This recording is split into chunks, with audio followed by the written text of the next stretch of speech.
All right, welcome back. We've just done navigating and number types.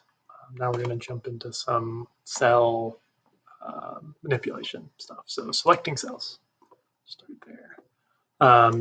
You're going to learn to, sometimes the text doesn't all show up here. If I just kind of make this one bigger. Yeah, there we go. Now we know how to use the worksheet. So now you can move around some cells. And one thing is to just click on a cell, grab the corner of it, and drag. That's not what I did here. Just click on the cell, grab the center and drag. Sorry about that. So if you click anywhere, you can just click and drag. Pretty intuitive. Delete this whole thing. Delete. Good. Another thing you can do is click and drag one section, hold down Shift. You'll get this. If I click and drag this section, getting my order of examples confused. Hold down oh yeah, we want to use Shift instead of click and drag. So click a corner, hold Shift, click another corner, delete. Click the corner, hold Shift, click another corner, delete. Sorry about that, I was jumping ahead because the next thing is the Control key, which lets you click around a lot more fluidly. So this is the same as the last example, but I can click and Shift. Now if I hold down Control, I can get down here. See, I still have those other ones highlighted. And if I hit Shift again, now I have all of this selected. I deleted all at once. Kind of the same as before, but slightly more efficient in that you can get with Control multiple selections going and do lots of things at once, which will be helpful as your spreadsheets get more complicated. So it's kind of the Shift, click, drag, select. We're gonna kind of use that a few different ways here. So if I do all of this at once, I can just hold down Control pretty much the whole time. I can click and drag chunks. I can just click on individual cells. Once I'm here, I could use Shift, get that, get these two. I could use Shift from this corner to this corner, get that whole thing, and now switch to Control and just unselect the ones you wanted to keep there. Click and drag again. I've got them all. I can delete them. So that's kind of your like navigating through selecting things. So another thing from the navigation one that we remember is holding down Control with the arrow keys also lets us jump long distances. So here, if I hold Control and Shift, then I'm going to select this entire top row. And if I keep holding Control and Shift and hit my down arrow, I'm going to get this whole box. And then boom, we've mowed the grass. Good. Yay. The farmer is happy. And we can move on. Moving cells, slightly different. So now we know how to select them, but how do we move them? So I can select this whole thing, and then you see my cursor right now is this like white cross. And I can highlight the edge as I hover over it. You can see it becomes this arrows going forwards. Now if I click and hold, I'm moving it around. So I can make the puzzle, which somebody told me last time is a flower. I wasn't actually sure what this makes, but I guess that's already filled in. Highlight it, find the edge, click and drag, fill in the puzzle. Edge, click and drag, got a puzzle. Good.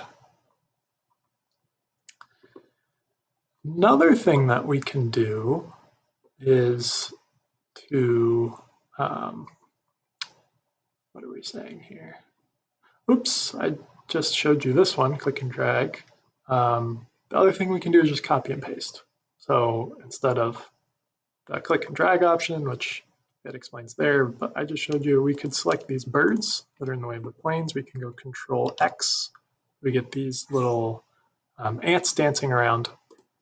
Control V, and that moves it down. So I highlight it, I hit Control X, I go somewhere else, I hit Control V. It puts the whole thing in, not just into the box where you click to, but wherever the whole thing's going to fit. So it doesn't matter really what you select there.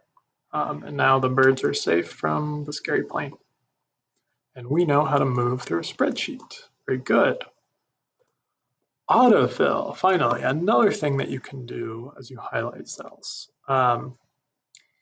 If you have any kind of pattern, Excel's going to try its best to pick up on it. And if you ask it to, fill it in. So for example, if we just wanted to count by ones, I can highlight a 1 and a 2, and then I can grab the bottom corner here. So remember, we've got a white cross, we've got the arrows, and then we've got the black cross here. And that means it's going to autofill. So as I click and drag, you can see it's counting 3, 4, 5, 6, 7, 8, 9, 10. It's telling me what it's going to do. It's about to fill in up to 10. Just autofill. And it's 1, 2. It's like you're counting 1, 2. You probably want 3, 4 next. Similarly, it can do other patterns. So we've got 2 and then 4. If I drag this down, and again, it's showing me what it's about to do there on that little box to the side. If I go down to the yellow box, then I get counting by 2s. If I just have one number, say a 2, drag that down, it's just going to give me a bunch of 2s. It's going to say, yeah, that's, I guess the pattern is just the same thing. You can do that with text. Do the little Batman theme song. Interestingly, if you put a space in there with one number, you'll actually get counting up, but with a space in between. So it assumes you want to count, but also that you want a space for some reason. And so it just kind of picks up these different patterns, and you can get used to what Excel expects from these. But sometimes you might have a longer column. So say we wanted to count 1, 2, 3, 4, 5, 6, 7, 8, 9, but we want to go up to 1,000 here. So if I go into this box, I enter a 1, I enter a 2, and I want this to go all the way down. I could click and drag it for a while, right? But that could be a really long column. The other thing is to go in the corner here.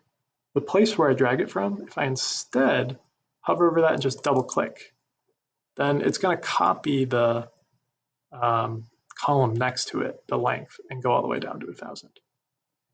Just kind of an assumption it makes. Oh, you probably want to match that one next to you. If I try that over here, it says stop because there's this space here.